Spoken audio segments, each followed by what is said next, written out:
Hello दोस्तों, आज की कहानी है जलनखोर सास को बहू ने सिखाया सबक। कहानी अच्छी लगे तो प्लीज़ मेरे चैनल को लाइक, शेयर और सब्सक्राइब ज़रूर करें।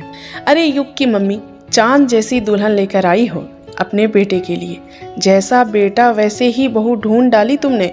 हाँ रेखा की मम्मी, वो तो है, नज़र ना लगे मेरी बहू को। युग की मम्मी यशोदा जी अपनी सहेलियों से घिरी पैठ अपनी बहू को निहारे जा रही थी और तारीफ कर भी रही थी, सुन भी रही थी।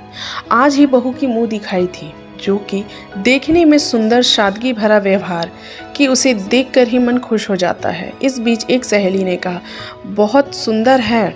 वह तो ठीक है यशोदा, पर देखना बहू की खूबसूरती में कहीं माँ को न भूल जाए। इकलौता बेटा है, तुम्हें भूल गया तो दूसरा संभालने वाला भी नहीं है। यशोदा ने कहा, नहीं नहीं, मेरा बेटा ऐसा नहीं, वह मुझसे बहुत प्यार करता है। हाँ, वह तो सभी बेटा करते हैं अपनी शादी से पहले। असली प्यार तो बहू के आने के बाद दिखता है। देखो कैसे तुम्हारी बहू की अभी से इतनी देख रेख कर रहा है। कभी पल्लू ठीक कर रहा है तो कभी पानी लाकर पिला रहा है। ख्याल रखना अपना यशोदा, हमने तुम्हें समझा दिया, बाद में हमारे पास आकर रोना नहीं। यह बात यशोदा जी के दिलो दिमाग पर बस जाती है। अब यशोदा जी परेशान होने लगी कि बेटा को खुद से दूर जाने नहीं देना है। इसके लिए बेटा को ही दूर रखना होगा बहू से, नहीं तो बेटा मुझे भूल जाएगा।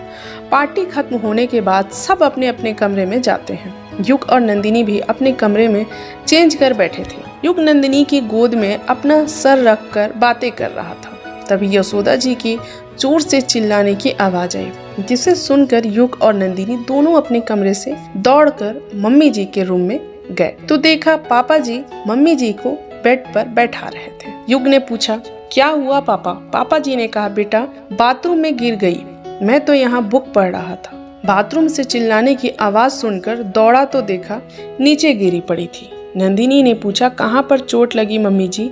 यशोदा जी ने कहा, कमर पर और पैरों पर बहुत दर्द है। युग, थोड़ा पैरों को दबा दे बेटा, आराम मिलेगा। नंदिनी ने कहा, मैं तेल लगा देती हूँ। यशोदा जी ने कहा, नहीं नहीं, तुम आराम करो, युग लगा देगा। बोल युग को तेल दिखाते हुए अपने एड़ी वाले हिस्से को दिखाती है। युग नंदिनी को जाने का इशारा करता है। नंदिनी युग का इंतजार करती रहती है, पर युग नहीं आता। इंतजार करते करते नंदिनी सो जाती है। इधर यशोदा जी युग को कहती हैं, बेटा तेरे पापा सोते हैं तो जल्दी उनकी नींद ही नहीं खुलती। आज तू मेरे पास ही सो जा, मुझे कुछ जरूरत पड़ी तो तू होगा मेरे पास। युग ना नहीं कह पाया, वहीं सो जाता है। सुबह नंदिनी नहा धोकर यशोदा जी के पास जाती है तबीयत पूछने को। यशोदा जी ठीक है बोल चाय लाने को कहती हैं।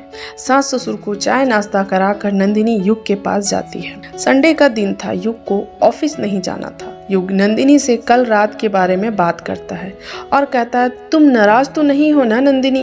नंदिनी मुस्कुराते हुए कहती है, नहीं, मम्मी जी को आपकी जरूरत थी, इसमें क्या नाराजगी। युग खुश होते हुए नंदिनी के चेहरे को अपने हाथों में लेता है। कमरे का दरवाजा थोड़ा खुला था, जिससे बाहर खड़ी मम्मी जी सब देख रही थी। दोनों को करीब आता देख यशोदा जी कमरे में एकदम से आ जाती हैं, जिससे दोनों हड़बड़ाते दोनों एक दूसरे से दूर हो जाते हैं। यशोदा जी युग का हाथ पकड़कर उसे बाहर ले आती हैं। युग हैरानी से पूछता है, क्या हुआ मम्मी? यशोदा जी कहती हैं, चल आज रविवार है, मुझे तेरी बुआ जी के घर घुमा ला। युग कहता है, पर मम्मी आप पापा के साथ चली जाओ, मैं घर पर रहना चाहता हूँ, आराम करना चाहता हूँ। यशोदा जी बहाना बनाते हुए युग को मना कर अपने साथ ले जाती हैं। युग बिना मन का मम्मी जी के साथ चला जाता है। नंदिनी को अपने सास का यह व्यवहार कुछ समझ नहीं आ रहा था। कुछ दिनों से नंदिनी नोटिस करती है कि जब भी युग उसके करीब जाता है, यशोदा जी युग को कुछ न कुछ बहाने से बुला लेती थी। इस तरह एक हफ्ता बीत गया था। नंदिनी युग से कहती है, आपसे एक बात कहनी है। युग ने कहा, बोलो नंदिनी। नंदिनी अपने मन की बात युग को कह डाली। युग ने कहा, नहीं नंदिनी, ऐसा नहीं, बस मम्मी मुझसे बहुत प्यार करती है, इसलिए तुम्हें ऐसा लगा होगा। वह तुमसे भी बहुत प्यार करती हैं, आखिर तुम उनकी ही तो पसंद हो। वो तुम्हें अपनी बहू बनाकर बहुत खुश हैं। नंदिनी और युग की सारी बातें ससुर जी सुन लेते हैं। वह यशोदा जी से बोलते हैं, आजकल तुम कुछ ज्यादा ही प्यार लुटा रही हो अपने लाडले पर, अपना कुछ प्यार हमें भी दीजिए। अब तो युग के लिए बहू आ गई है। यशोदा जी बोली, बहू आ गई है तो क्या, वो अब भी मुझसे उतना ही प्यार करता है जितना पहले करता था। यशोदा जी की बातें सुन पापा सारी बातें समझ जाते हैं। वो यशोदा जी को समझाते हुए कहते हैं, यशोदा तुम जो बहू के साथ कर रही हो वो ठीक नहीं। यशोदा जी उनकी बात काटते हुए कहती है, आप कुछ ना बोलो जी, मुझे अपने बेटे को नहीं खोना, मैं जो कर रही हूँ करने दीजिए। पापा जी बोले, युग को मालूम चला तो उसे कितना बुरा लगेगा, पर यशोदा जी एक ना सुनी। नंदिनी रसोई में काम कर रही थी, तभी यशोदा जी फोन पर अपनी सहेलियों से बात कर रही थी। अरे रेखा की मम्मी, मैंने कहा था ना मेरे बेटे का प्यार मेरे लिए कभी कम ना होगा। वह तो मेरे एक आवाज में हाजिर हो जाता है बहू को छोड़कर, क्योंकि मैं उसे बहू के करीब ही नहीं जाने देती कि वह मुझसे दूर होगा। यह सुन नंदिनी के हाथ में रखी चाय वाली ट्रे छूट जाती है और चाय जमीन पर जा गिरती है। यह देख यशोदा जी का मुंह चोरों जैसा हो जाता है। वह झट से फोन काटती हैं और वहां से उठकर अपने कमरे में चली जाती हैं। यशोदा जी को डर था कि अब बहू सारी बातें बेटे को बोल देगी और बेटा मुझसे नाराज होगा।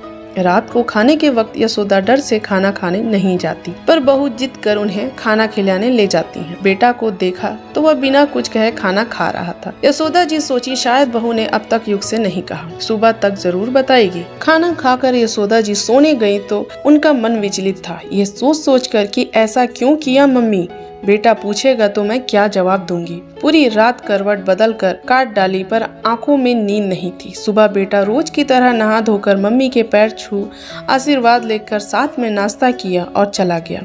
यह देख वह हैरान रह गई कि बहू ने उसे अब तक क्यों कुछ नहीं कहा। यशोदा जी से रहा नहीं गया तो वह नंदिनी से पूछ बैठी, क्यों बहू तुमने युग को कल वाली बात नहीं बताई। नंदिनी मुस्कुराते हुए मम्मी जी को सोफे पर बैठाते हुए विनम्रता से बोली, मम्मी जी आपको जिस बात का डर है मैं सच होने नहीं देना चाहती, क्योंकि कल वाली बातें सुनकर आपके बेटे को धक्का सा लगेगा कि जिस मम्मी को वह इतना प्यार करते हैं वही उन्हें उनकी पत्नी से दूर रखती हैं। मम्मी जी आपको ऐसा क्यों लगता है कि मैं आपके बेटे को आपसे दूर करूंगी या उनका प्यार आपके लिए कम होगा। आप भी तो अपनी बेटी बनाकर लाई हैं मुझे, तो आप सबका प्यार मुझे मिलना चाहिए ना।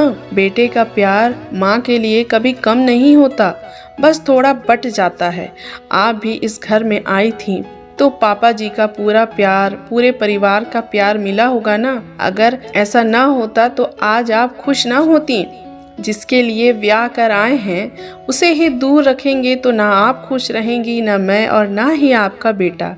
एक माँ का डर समझती हूँ मैं, पर आपको बेटे के साथ एक बेटी भी तो मिली है, उसे प्यार नहीं देंगे आप। अपनी बहू के मुंह से इतनी समझदारी वाली बातें सुन आंसू न रोक पाई यशोदा जी और बोली, माफ करना बेटा, सहेलियों की बातों में आकर बेटे के मोह में उसका ही घर बिगाड़ रही थी, पर जहाँ तुम जैसी समझदार बहू हो वह घर तो स्वर्ग जैसा होगा। दोस्तों, इस कहानी से क्या सीख मिलती है मुझे कमेंट करके ज़रूर बताएं, और कहानी अच्छी लगी हो तो प्लीज़ मेरे चैनल को अपना ढेर सारा प्यार दें और मेरे चैनल पर बने रहें। मिलते हैं अगली वीडियो में, तब तक के लिए टाटा बाय बाय।